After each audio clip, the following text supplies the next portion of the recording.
Hello, ladies and gentlemen, and welcome to the International Exhibition Centre. I should know because it's written right there on the wall, from beautiful downtown Sydney, Australia. And we're coming to you today with the What the Papers Say New Zealand edition. Now, you're asking the very, very good question, why is the New Zealand papers being presented in Australia? For the very silly reason that, frankly, my iPhone ran out of memory. Well, I cleared out some Deadwood videos, and now we have enough space to film this segment once we crossed the Tasman Sea. And here we are, we're all set up, literally and figuratively, and we have the wide angle ready to go. So let's have a look and see what was happening with the Kiwis when we were over there visiting with them. We were doing the Royal Tour. We did Auckland, Christchurch, and Dunedin.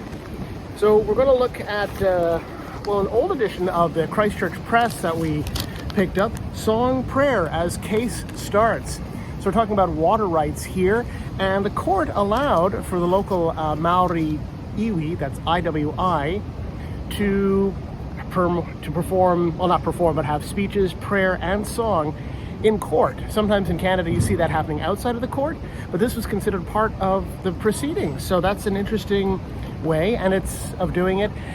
As I covered a story back in Perth, Canada, where they introduced a sacred feather that could be used in place of, say, a Bible, to swear someone in. So if an Indigenous person chose to swear on the sacred feather, they could do so.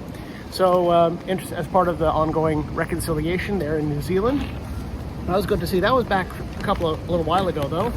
Here we have the Star. This is from... Yes, this is the Star from Christchurch, so another... the Star from Dunedin, rather. And it's about a charity that frees bonded slaves. So I guess one of the things that they do in Pakistan, unfortunately, is instead of going to the bank, very poor families sometimes have to go to kiln operators and borrow money from them and basically find themselves in indentured servitude. So this couple here in the South Island raises money to basically free these families from their debts, which is good. So it gives them a new lease on life. So charity being done in a different way, which is very good to see. We have the Christchurch Star here, and this is just the wrapping that goes around it. Sorry. Here we go. Here's the Christchurch Star. And always good when you're in local newspapers to lead local. It doesn't get more local than this. It's soul-wrenching. Bullish burglars target gardens. So someone has been breaking into gardens in Christchurch and has been destroying property, the flowers that people have worked a long time to plant and show off. A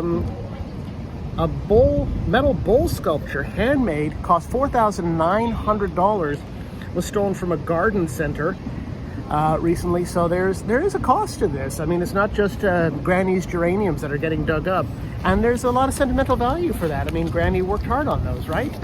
So we get now to the final ones, the Otago Daily Times in Dunedin, which is a very good newspaper. It's New Zealand's first daily newspaper, established in 1861. And the economic report, one councillor said, makes for depressing reading. Yay. But here's a lovely couple. There was a bit of a deluge the day we arrived, and here's a couple who are celebrating their wedding anniversary. Deja vu, a watery wedding day recalled, as a woman in Moskiel, Margaret, 84, and Mervyn, 86, Miller, talked about their big day back in 1960. So they're looking at a big anniversary there, and talked about how it rained that day too. And her bridesmaids had to lift up her wedding dress to get over the water and mud so they could get to the church on time. So there's the happy couple all these years later. And finally, we end up with always lead local, and this proves it. It went mental, coping with caterpillar invasion, worse than raising kids. Now, I want to show this to a journalism class. This is a great example of how to get a photo of something very small, of something that might not be very photo worthy. He has three caterpillars there who are on a vine, and this obviously is a setup photo, but it illustrates it perfectly. And again, in Moskiel, a lot happening there. Kelvin Reed's swan plants have been stripped clean by at least 100 caterpillars that have made this home their home. And it went mental, he said, when they showed up about 4 weeks ago. So there you go. There's the news from New Zealand, what the papers say New Zealand from Australia. So thank you for your patience, and we look forward to talking with you more about wherever I find myself up next and what the papers say there. Bye for now.